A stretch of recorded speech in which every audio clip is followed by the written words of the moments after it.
It's become a hub for illicit activities, sexual assault, and stop human trafficking gangs. Human trafficking is big business. It generates about $150 billion a year globally in illegal profits. Traffickers exploit a number of companies to carry out their deeds, banks to launder money, planes to transport victims, and social media platforms to lure prospects. But there's one major sector where traffickers tend to hide in plain sight: hotels. We know that sex trafficking takes place in hotels and hotel rooms. We also know that individuals working at hotels can be in situations of forced labor, and labor trafficking can take place at any point in a hotel supply chain. Human trafficking is the use of force, fraud, or coercion to obtain some type of labor or commercial sex act. In the US, there were more than 10,000 reported cases of human trafficking in 2020, and 72% were related to sex trafficking. Large events like the Super Bowl are thought to bring a spike in sex trafficking due to a high influx of visitors. The COVID-19 pandemic has exacerbated this issue. Criminals are able to abuse new hotel technology like contactless check-in, making it more difficult to spot signs of trafficking. All the while, waves of sex trafficking lawsuits continue to pile up against hotel chains. Now, what we also saw during the pandemic was really a confirmation that trafficking is possible and profitable in the United States because there are systemic inequities and injustices that the pandemic really highlighted. With the impact of COVID-19, civil lawsuits, and increased awareness, what are the major hotel chains doing to curb human trafficking? Hotels and motels are some of the most common venues for sex trafficking. Traffickers generally use the rooms for commercial sex acts, and the ability to pay in cash provides a sense of secrecy through finances. It's estimated that commercial sexual exploitation generates about $99 billion in illegal profits globally. These activities are unbeknownst to hotel management, according to the National Human Trafficking Hotline. But Nakia Vestal, a survivor of sex trafficking, says hotel staff are sometimes in on it. Most traffickers on that scale, they always have a set location where they work. They always pick a hotel where they work because it's comfortable for them. They know the people at the front desk. The people at the front desk know what's going on. So, for them to say, "Oh, we don't know what's going on," if you see the same individual and these same girls come every day, you know what's going on. In 2000, the Trafficking Victims Protection Act, or TVPA, was the first bill enacted to monitor, prevent, and criminalize trafficking. It also penalizes private entities that enable or are complicit with the illegal act. This law was a pivotal moment for survivors. Since then, major hotel brands, as well as smaller motels, have been sued for negligence, profiting from, and even promoting sex trafficking.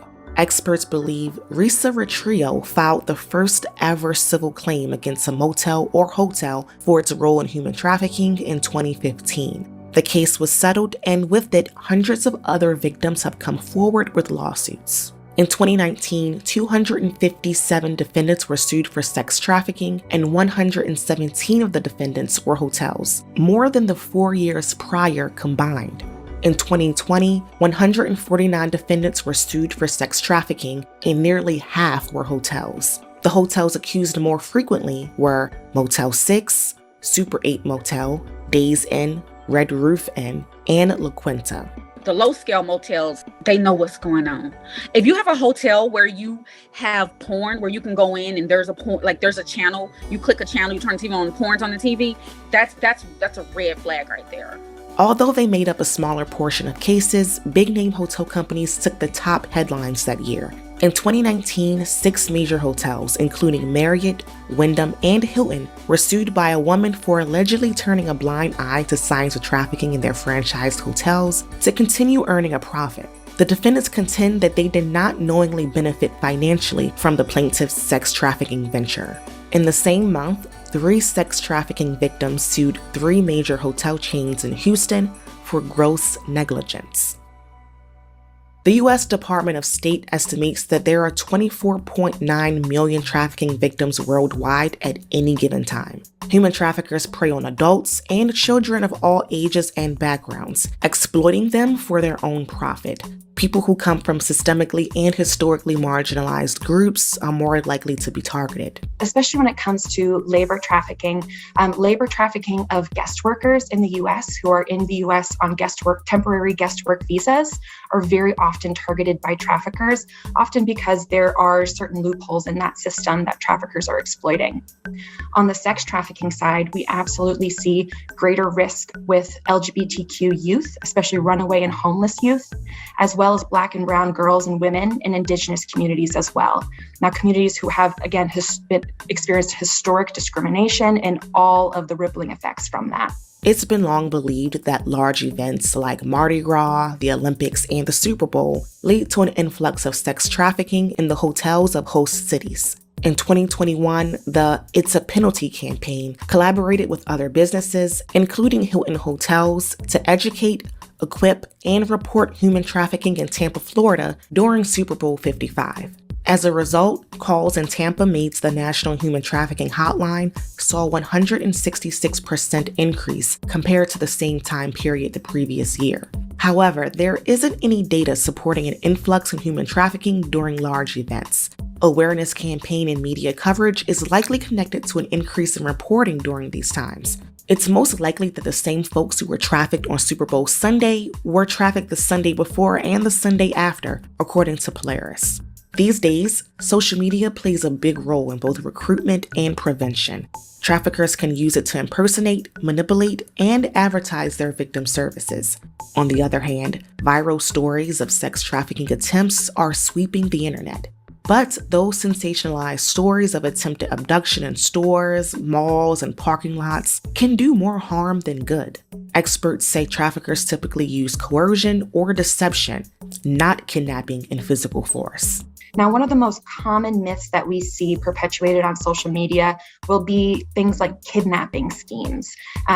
Things like some sort of ruse to get someone to get out of their car, and then someone will come and kidnap them and then traffic them. Those situations are highly unlikely, very, very rare. We really do not hear about them on the National Human Trafficking Hotline. Now, when those types of situations are proliferated on social media, the type of disinformation, what ends up happening is people don't understand how trafficking really happens. They sort of miss the point that trafficking is most often perpetuated by psychological coercion, by people who a victim or survivor knows. Since its enactment, the TVPA has been reauthorized and updated 5 times, each time providing more support for programs that serve victims. And more bills are being enacted on the state level. In 2018, California introduced a bill requiring hotels and motels to provide human trafficking awareness training once every 2 years for employees that are likely to come in contact with victims. Hotels such as Marriott have implemented their own training requirements for employees. We recognize that a number of states and local jurisdictions are passing new legislation on human trafficking that puts new requirements on hotels, like instituting mandatory training and displaying signage and posters that educate guests about human trafficking that might be happening in hotels. We comply with all local laws, but we also have been implementing many of these efforts on a proactive basis long before those laws have been passed. In 2011, Hilton signed the ECPAT Code, a voluntary set of principles travel companies can implement to prevent sexual exploitation and trafficking of children. By the end of 2020, 71% of Hilton's leaders from its portfolio of over 6,000 hotels have completed human trafficking training. Hyatt also has its own comprehensive human trafficking training and has made it mandatory for all global colleagues and new hires. Some of the signs hotel staff are asked to look for include patrons paying with cash, having few personal items, and refusing cleaning service for multiple days. What they're really being trained to look out for are signs that someone else is controlling another person, trying to force them to do something that may or may not be something that they want to do. So oftentimes, trainings will look for red flag indicators that suggest that someone is controlling another person. That could be controlling their communications, whether or not they're able to talk freely. Since the COVID-19 pandemic, hotels have implemented a number of changes, including contactless check-in, mobile key, and reduced room cleaning, all of which makes it easier for criminal activity to go under the radar. Despite these efforts, it's unclear just how much the trainings work to curb the amount of exploitation happening in the hospitality industry. It's a big investment, but Marriott says it's worth the effort. Marriott has made a substantial investment in developing both versions of our human trafficking awareness training and a number of accompanying resources. In addition, we also require all on-property associates to complete the training, so we compensate them for the time it takes to do so. The training is 60 minutes for associates and 80 minutes for managers, which really amounts to hundreds of thousands of hours spent on this training and underscores the importance of this effort for us and the significant investment we've made in it. Due to its importance in housing, transporting, and selling victims, the cooperation of private sector companies in combating human trafficking is crucial. Although hotels and motels are unwilling participants, most agree they have a responsibility to detect, monitor, and report potential trafficking.